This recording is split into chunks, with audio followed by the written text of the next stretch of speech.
Great. So today we're going to be talking about some shortcut methods for finding limits.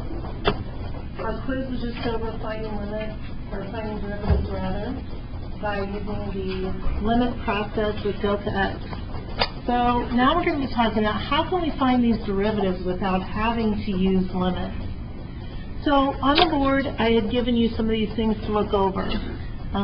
Said if f of x equals 6, then f prime of x equals 0. Can anybody explain why that would make sense?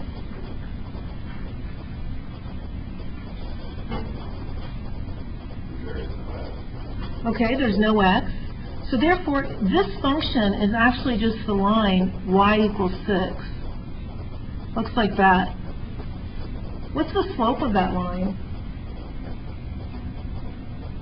What is the slope of this line, guys? 0. So the derivative then had to be 0. So that's the reason why, if we're given a constant, the derivative of that constant is always going to be 0. Look at this function, y equals 6x. That's what it really is saying, is y equals 6x. What's the slope of the line y equals 6x? 6, right? So the derivative should be 6. Okay?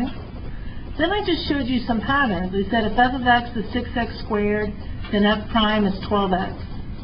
If f of x is 6x to the third, then f prime, in other words, the derivative is 18x squared. And then the last one, if f of x is 6x to the fourth, then the derivative is going to be 24x to the third. And I asked if you could find a pattern. Can anybody describe the pattern for me? How am I going from this to this? I have the original function, I'm finding the derivative, and I'm not using that limit as delta x approaches 0. Casey, what do you think? In the function, you take the exponent times the coefficient over delta x. Okay. So you're saying I should just multiply the coefficient and the exponent. That number now becomes the coefficient, and then we subtract 1 from the exponent. Does that work every time? Let's see. 6 times 3, that's 18. We write the x, and then we take 1 away from the exponent. It does seem to work, doesn't it? That is the pattern. Now, so what if I gave you this function? Now let's look at your notes, because we're going to come up with an actual formula for this here. Let's go back to the other ones first, though. So on your notes, it says the derivative of just k, that's a constant. What is the derivative of a constant? Lizzie? 0. So the derivative of any constant is always going to be 0. The next one is like the one we had, where we had to find the derivative of 6x. What was the answer for the derivative of 6x? It was 6, so in this case it's just going to be k. Good. Okay, now we come to the one we were just talking about, the derivative of kx to the n. Casey had said you multiply the coefficient times the exponent, and then you subtract 1 from the exponent. Can anyone write that? Can you think of how that would be written then with this formula?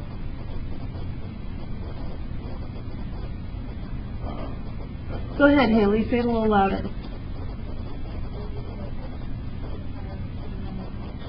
It'd be k times n, right?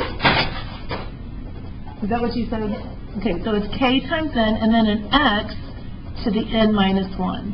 That's correct. We just multiply the coefficient times the exponent. That's going to give us our new coefficient. Maybe we want to put that in parentheses. And then it's x to the n minus 1. Perfect. Okay, now I'm just going to tell you the derivative of sine, and I'm going to show it to you by using a calculator. So I'm going to put in the function just sine x. For now, we're just going to say, what's the derivative of sine x? I'm going to have the calculator graph this derivative for me. So to have it graph the derivative, I'm going to put in that inderiv. So I go under math, and I go down to inderiv, which is down here, number 8. You guys probably still have this in from when we did it last time. This is an older calculator, so I have to do this. Get y sub 1, and then I put in a comma, and then I have to say x comma x. The newer calculators look different. They're a little bit more user-friendly on this. So I am going to graph sine x, and then I'm going to graph its derivative. What we're trying to see is what function do we get for the derivative? Oops. What did it do with zoom trig? So there was the original function, and here comes the derivative. I want to zoom in a little bit so you can see it a little better. I'm going to do a zoom 6, a zoom trig.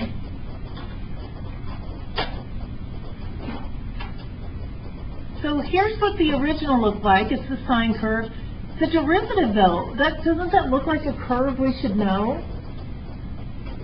Anybody know what that curve is in bold? Let me make it a little bit bigger for you.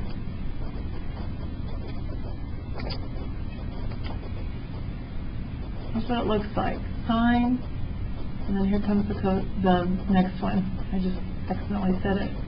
Did you hear what I said it is? Cosine, it is, isn't it? Because the cosine curve goes 1, 0, negative 1, 0, 1, 0, negative 1. It continues that pattern forever. So therefore, we have just shown that the derivative of a constant times sine x is just going to be that constant times cosine x. See, let me show you. If I put a 3 in front of the sine, and now I graph it, here's 3 sine x, and look at the derivative. The derivative is just going to be 3 cosine x. See how all it did was it made the function go up higher? And this is the cosine curve, 3, 0, negative 3, 0, 3, etc. So we just carry the coefficient down. So that's a little bit different. On this kind of problem, when we have an x here, we do k times n, x to the n minus 1. But this has a special formula. The k doesn't change, and sine goes to cosine. So what about the derivative of k cosine x? Well, let's look at that. Let's change our original function into just cosine x.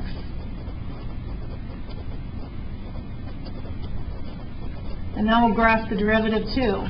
So here's the cosine curve, and here comes the derivative.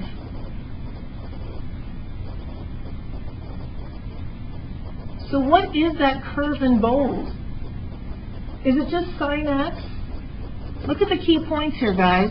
The key points are going 0, negative 1, 0, 1, 0. Is that the pattern for the sine curve? It's not. What is it? Good, Paige. It's going to be negative the sine curve. It's negative k times the sine curve. Okay? So that's the thing. The derivative of sine is just going to be cosine. The derivative of cosine is going to be negative sine.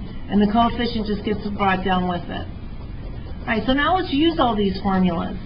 To find this derivative, it used to be we would have had to plug in x plus delta x everywhere and gone through the limit process.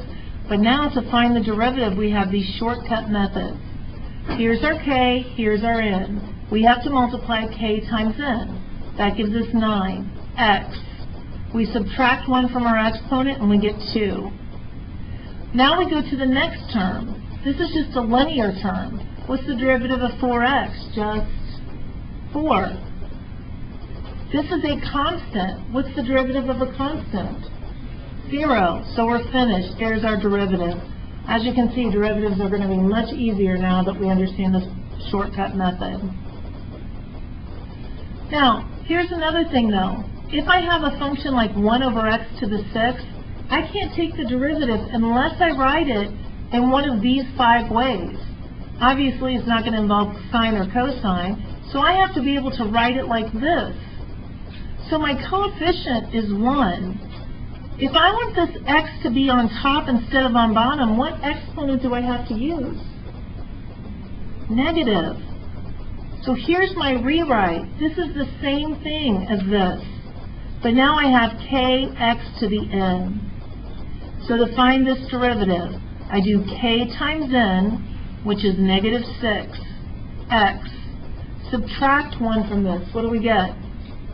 Not negative 5, negative 7. Now, so you do this problem, you get this answer, and you're like, okay, that's right. And then you look in the back of the book, and they have this answer. Can you see that those are the same thing? All we're doing is making this a positive exponent by taking this to the bottom. This is the negative coefficient. We don't do anything with that. It's only the negative exponents that move. Try the next one. The first term, we're good. We can just go ahead and take that derivative.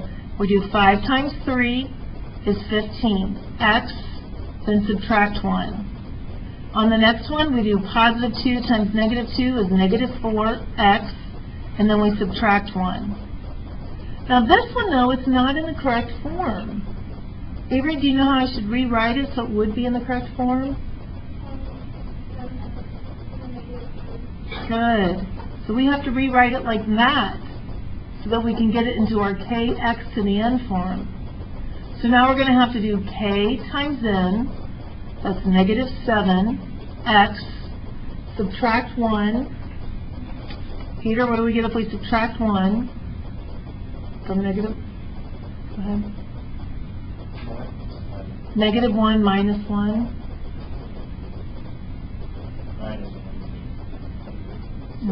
Negative 2. All right, so now any negative exponents we want to change.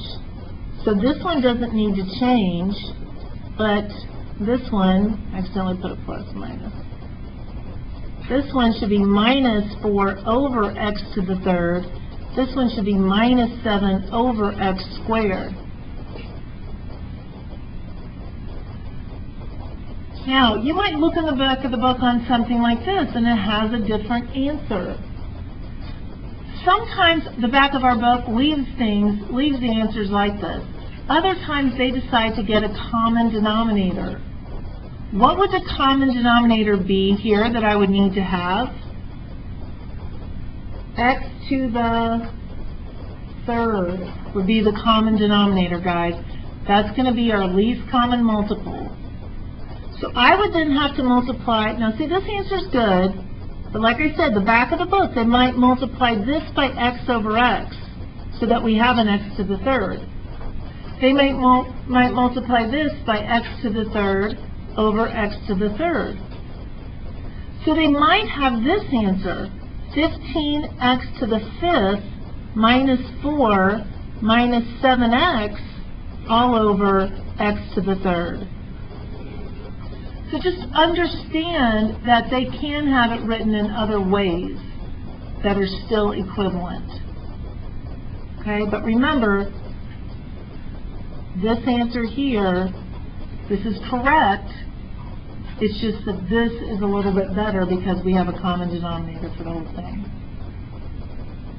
All right, let's come over here now. What do we do if we see a radical? Well, once again, anytime we have any kind of function, we have to have it in kx to the n form.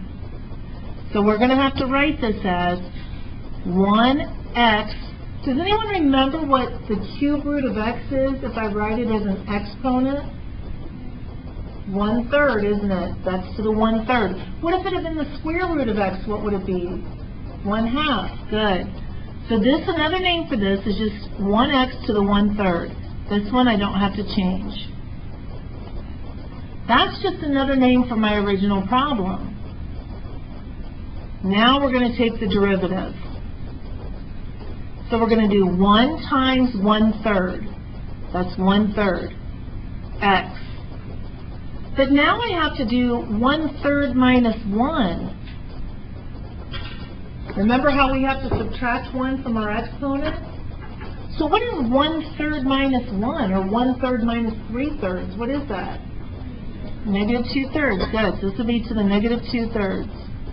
And then I have to still take the derivative of this one. So I have to do k times n, which is 16x, subtract 1 would be 1.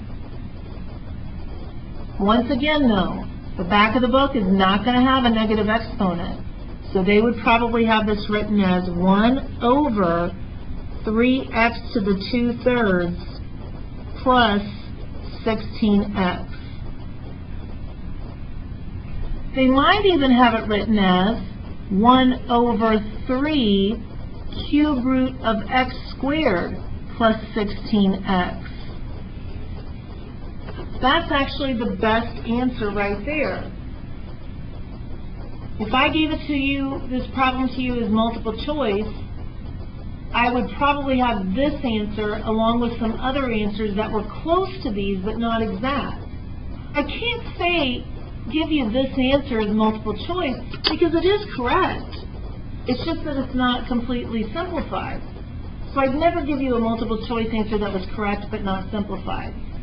So, but this would be the best answer. Remember, this tells us the root, this tells us the power. So it's 3 cube root of x squared. Okay? Guys, calculus, like I could teach anyone how to do this right here. I mean, I could show a 4th grader how to multiply these two numbers, put an x, and then subtract 1. Calculus is not difficult. But the algebra that follows is what you have to focus on.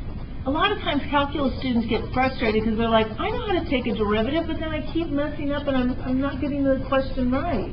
Well, yeah, taking the derivative isn't the hard part. Multiplying two numbers and subtracting one from a number is not difficult. But what is difficult is continuing on with the algebra that's required to get the problem completely simplified. And that's why I really want you to check your answers in the back of the book and get them to match up. Don't stop just because you did k times n x to the n minus 1. You're not done there. You got to keep working. Okay? Let's look at number 5 now. We have to rewrite this to get this one into our kx to the n form. So I'm going to, instead of having it as d dx, I'm going to say y equals. How would I rewrite this? I have to have kx. How would I rewrite this one? I got to take it to the top, and it's a cube root. So it's not just 2x to the 1/3. What is it? 2x to the what? Negative 1/3. Good. So it's going to be 2x to the negative 1/3 plus 3 cosine x. That is our original problem there. It's just another name for the original. I had to make this a negative exponent to get it on the top, and then cube root means to 1/3 power. Now we're going to take the derivative. So I have to do 2 times negative 1/3. That's negative 2/3 x. Now we have to subtract 1. So we have to do negative 1/3 minus 1. Negative 1/3 minus 3/3. What is that? Negative 4/3. Good. And then what's the derivative of cosine? Is that going to be positive 3 sine or negative? So it's going to be minus 3 sine x on that derivative. We can't have a negative exponent, so we're going to take this to the bottom.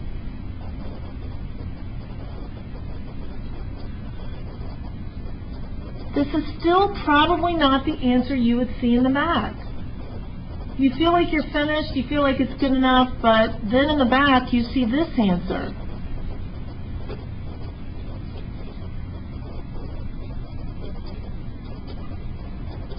Once again, it all comes down to this algebra. I'll show you how I got that answer right there. Let's see how we got that. We had this answer, negative 2 over 3x to the 4/3. That's the part I'm trying to simplify. Well, this is going to be negative 2 over 3 times the cube root of x to the 4th. See what that is? X to the 4th. I have to have 3 alike to take one out. So I've got 1, 2, 3. 1 can come out. And then this one has to stay inside. And so that's how we simplify that. That's the best simplification. Negative 2 over 3x cube root of x. Okay? So again, I want you to rely on the back of the book, check your answers, get your algebra down to where you can get it to match up. The assignment's on the board, page 113, 3 through 20. You can go ahead and get started on that.